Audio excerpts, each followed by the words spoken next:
I'm David Lombardo, and this is WCNY's The Capitol Press Room.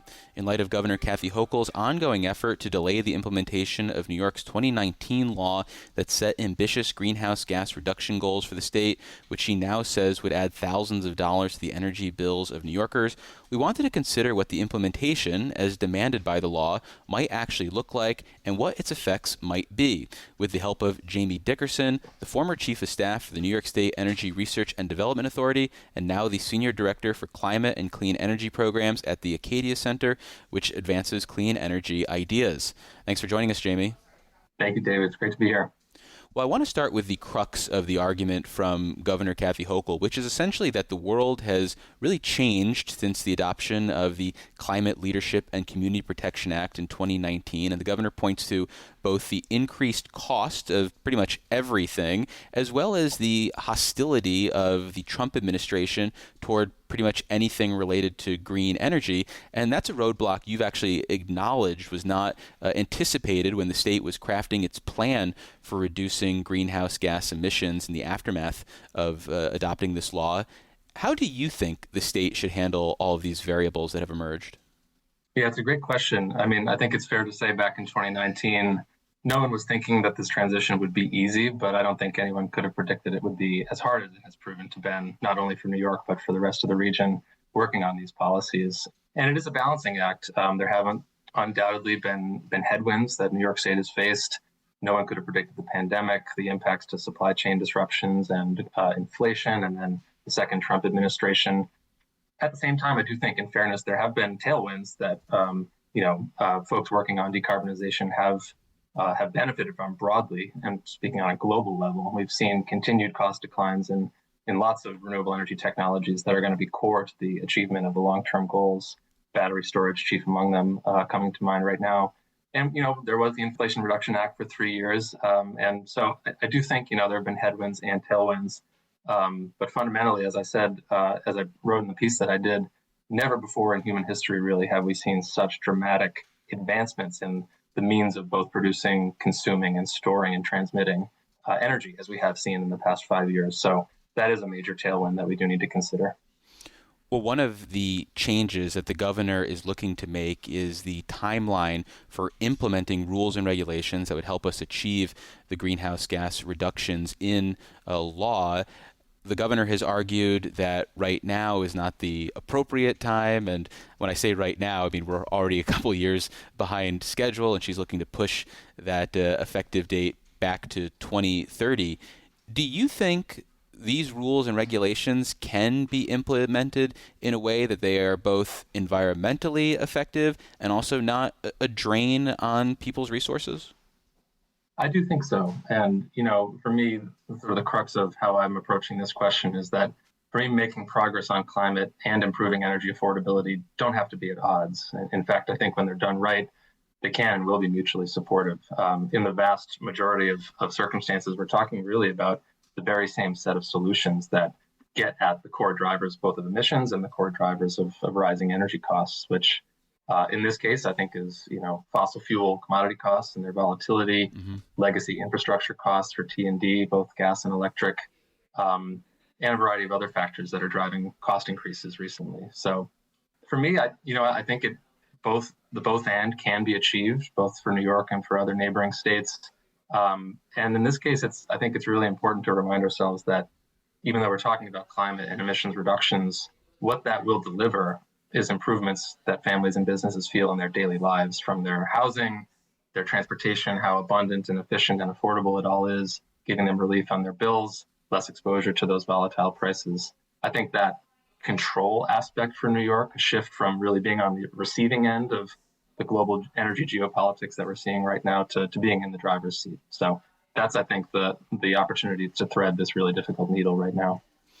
Well, that potential outcome that you just framed is quite different than the one highlighted by the governor, who cites a report from the New York State Energy Research and Development Authority, your former employer, which estimates that the implementation of rules and regulations related to this law would ultimately cost New Yorkers thousands of dollars. In terms of showing their work, there's a couple-page memo that they back this up with. What do you think of that scenario that they laid out, and does that represent a good faith implementation of the law? I think that analysis, obviously, I can't speak for the agency anymore since I'm not there, but from what I could tell, that was purposely intended to depict what I would call one side of the riverbank, so to speak, sort of the strictest implementation realities. But I think what I would point to as like the most illustrative analysis of the path forward for New York State is the very, very extensive analysis and stakeholder engagement that the agencies conducted in 2023 and 2024, which is really around maybe a middle of the river, reasonable but ambitious and affordability-centered cap and invest program, which I think at the time, and I think it still is fair to say is the case, would be the most cost-effective way to meet the state's targets. I don't know if this is lost to history, but in between the draft scoping plan that the state finished up in, I guess it was 2021, and the final scoping plan that was finalized in late 2022, Cap and Invest, the addition thereof, was the primary addition, not the only, but one of the biggest additions to that final plan. And that was because of the recognition about how critical it would be as a cost-effective way to ensure the achievement of the targets, and basically making the ability to make real progress in a relatively short time frame. Well, before we move on, let me reintroduce you for listeners just joining us. This is WCNY's The Capitol Press Room, and I'm David Lombardo. And we're speaking with Jamie Dickerson, the former Chief of Staff for the New York State Energy Research and Development Authority, and now the Senior Director for Climate and Clean Energy Programs at the Acadia Center. How much flexibility is there in terms of implementing this law? Because that's one of the other critiques about the assessment by the Hochul administration, is that it assumes a very aggressive kind of worst case scenario of how to implement this law. And I wonder if the state's hands really are tied to that degree, and whether we're not necessarily also accounting for the positive side of things, because that's something that's been highlighted in the past in discussions with the Hochul administration, which always highlights, say, the societal benefits of something. And it didn't feel like that was necessarily part of this analysis. Yeah, I mean, on the flexibility question, the CLCPA it's a very lengthy law. At the same time, though, it really is not hugely prescriptive on the path forward for the achievement of the critical 2030 and 2050 emissions milestones. There are some sub goals around 70 by 30, 100 by 40 in terms of renewable energy and zero emissions electricity. But by and large, the decisions on the exact pathway of decarbonization that the state would take would be left to the regulation and the rulemaking process that agencies would initiate after the scoping plan. So that's really where we're still at right now. Obviously, some years have elapsed. We still are, 4.5 years away from the end of 2030, but what we're talking about, again, with Cap and Invest as a sort of example policy, that's a market-based policy, and it's not a command and control, thou shalt, mandate approach. It's activating the market and giving the right market signals. Well, that actually has some tried and true cost containment and affordability mechanisms built right into that mechanism. So I honestly think Cap and Invest can be as much of an energy affordability policy as it can and will be an emissions reduction policy. But yeah. Throughout this debate, the governor has stressed her environmental bona fides, pointed to the amount of investment in clean energy under her watch. At the same time, though, environmentalists who have been critical of a potential delay of the state's climate law have argued that there have been missed opportunities. When you look at the landscape, do you feel like there are levers at the state's disposal that have either not been pulled or maybe not completely utilized? It's a great question. I actually do think the governor and her agency teams deserve fair credit for all the hard work they've put in to, again, not only stand up to Trump, but to make real progress where it's been possible in these last few years. The Champlain Hudson Power Express transmission project, just energized recently, for example, distributed solar has been a bright spot for the state's progress. And so as challenging as things seem right now, imagine if those important infrastructure priorities had not been prioritized by the Hochul administration these last few years. So I do think the fact of the matter is there's a lot that New York is and has been doing under Hochul's leadership that's really right on point and deserving of praise. I do think at the same time, energy policy making is always evolving. And even in the last few years, my eyes, I think, have been opened up to not only sort of the inefficiencies that do exist still in the legacy system, which was something my piece touched on, but also the new policy levers that we could actually activate to get at some of those inefficiencies. One that, New York actually does have a leg up with the existence of NYPA in terms of having an agency that effectuates sort of a public power mandate and authority. But one of the policies I highlighted in my piece was on public financing for grid investments, basically, to reduce the cost of capital that investor-owned utilities have been currently using to finance the grid upgrades, both traditional and new, using that lower cost of capital to drive really substantial, like on the order of 30 to 40% savings for ratepayers, which ultimately will amount to billions of dollars. So I don't think the Hochul administration has been ignoring some of those new tools. I just think the new tools are actually making themselves known in real time. So that's, again, my posture. Those new tools and those new levers can be pulled now. Another concern that the Hochul administration has raised is that New York is kind of out front in front of everyone else. We're doing this alone. We're treading into frontier that no one else has gone, and maybe there's a reason for that. At the same time, though, you've argued that this is an opportunity to find new partners and to work in a collaborative approach regionally. What would that look like? Yeah, absolutely. I mean, I do think there is so much strength in numbers in a situation like we have right now at the federal level, and all states are in this together, especially the neighboring states of the Northeast region that share economies, they share transportation corridors, they share similar policies already. What it might look like, honestly, is what multi-state collaboration has been going on the longest in the energy and emissions space in the Northeast, which is the RGGI program, which I'm sure you and your viewers know about. But the Regional Greenhouse Gas Initiative. Correct, yeah. And that's basically the analog for Cap and Invest for the power sector that's existed for more than 15 years at this point. And again, just last year, New York and the other RGGI states recommitted to continuing that program through 2037 with a pretty ambitious decline in emissions reductions.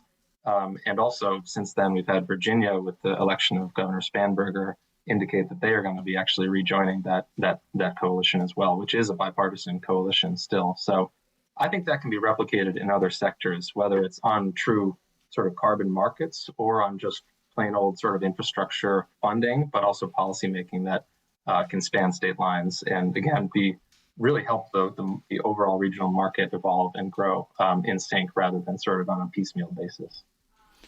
Right now, New York is in the process of implementing other green initiatives. One that comes to mind is the rollout of a mandate for the adoption of zero-emission school buses. And I think that has generated a lot of skepticism about green energy mandates in general, because the pitch at the time was, hey, if we mandate this, the technology will become cheaper, and we're also going to see environmental benefits. It's going to be the greatest thing since sliced bread.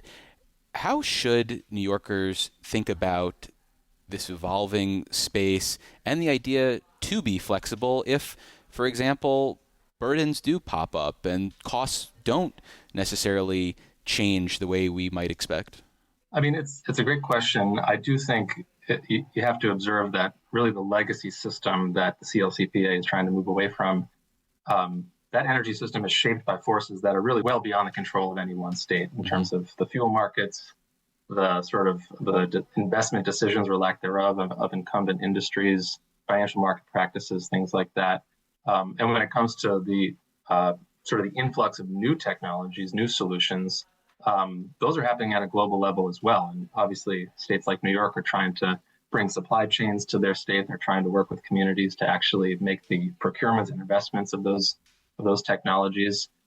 Honestly, one helpful framing for me is that we're in the mid-transition, and I think it is fair to recognize that it is and is going to be messy to some extent. It's not going to be a straight line from A to B. There will be steps forward, some steps backward, lessons learned along the way for sure. You mentioned school buses, which seems like one of the most common sense opportunities to bring air pollution benefits to communities that currently rely on diesel school buses. And it might take some creative policymaking if the dollars and cents don't work out on sort of a apples to apples basis, just bus for bus.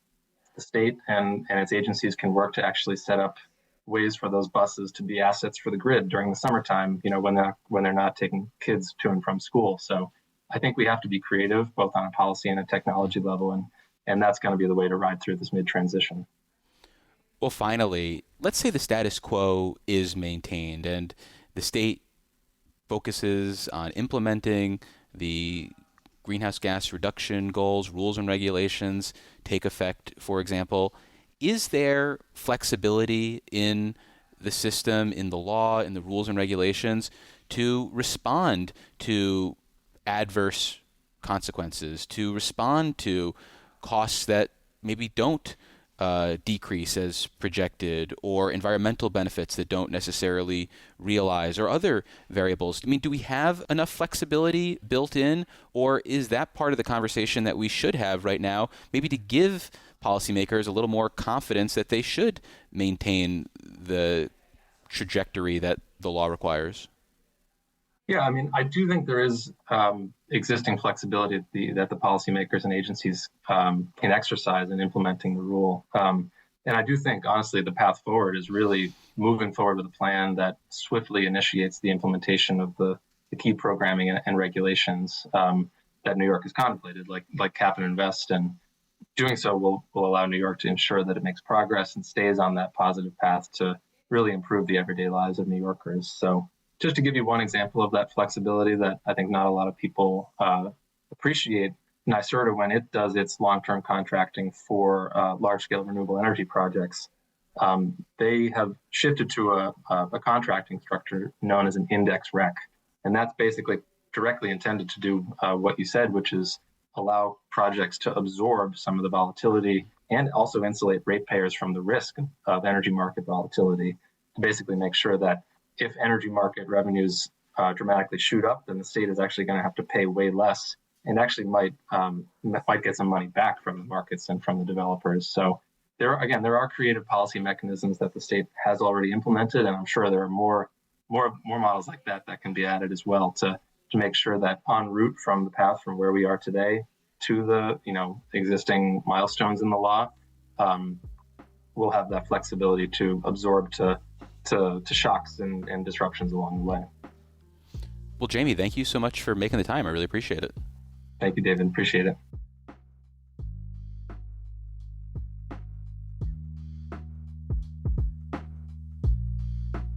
Thanks for listening to today's edition of the Capitol Press Room.